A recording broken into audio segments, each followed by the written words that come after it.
So what's up mga idol, i-reflex ko lang sa inyo yung isa sa mga pinapangarap kong helmet. And syempre hindi siya kamahalan, pero syempre safety ang hinahanap natin. So galing nga pala from Shark. Munti ka na naging Mark, di ba? Just with my Shark. So mabilisan, unbox lang natin. Ayan. Wow, napaka-secured ng box. Ayan. So support pala siya, no, para hindi siya nagumano. May Type-C na wire. Pin lock. Last bag pa lang, napaka-premium na, oh. Kapal ng ng tali. Tapos makapal din yung kanyang cloth. So ito na siya. Mabilisan lang mga idol. Iyan, oh.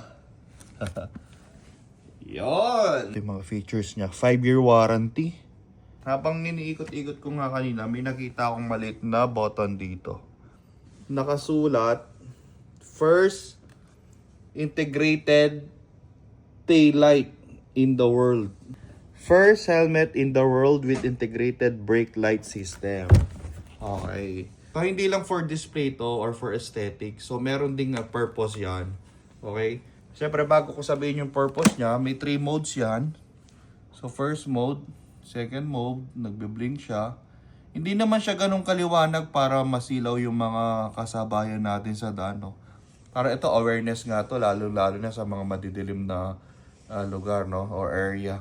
So, third mode. Ito yung kagandaan sa kanya. Kaya nga sinabi lang, first in the world na may integrated brake light. So kapag like for example, syempre bumabiyahe ka, no? Bumabiyahe kang gano'n, sabihin na natin nata high speed. So kapag nag-brake ka, iilaw pala yan. So awareness siya sa likod na nagbe-brake ka. Parang ganito siya. Pag ginanon mo, ayun, no, di ba, umiilaw. Quick release. Type-C na wire na to. Gagamitin to pang charge dun sa integrated lights niya. So dito sa bandang likod may zipper siya. Nandyan yung kanyang kung saan natin i-charge yung pailaw niya. So, eto siya kapag nakasuot. Secured na secured. Tamang-tama lang yung size sa akin, large. At kung mapapansin nyo, medyo pit-pit yung dito ko. Ito yung mga standard. Ganyan kapag pipili kayo ng helmet, dapat ganito siya. Tapos itong daliri nyo to, kailangan hindi siya papasok doon. So, ibig sabihin, kaya hindi pumapasok yan, best fit talaga siya. Hindi siya ma-allow. So, double visor. Nasa taas yung kanyang slider. Ayan. Diba? Ang angas, men. Salamat sa nag-sponsor. Siyempre, salamat kay Commander. So, makikita nyo to, suot-suot natin pag uwi natin ng Pinas.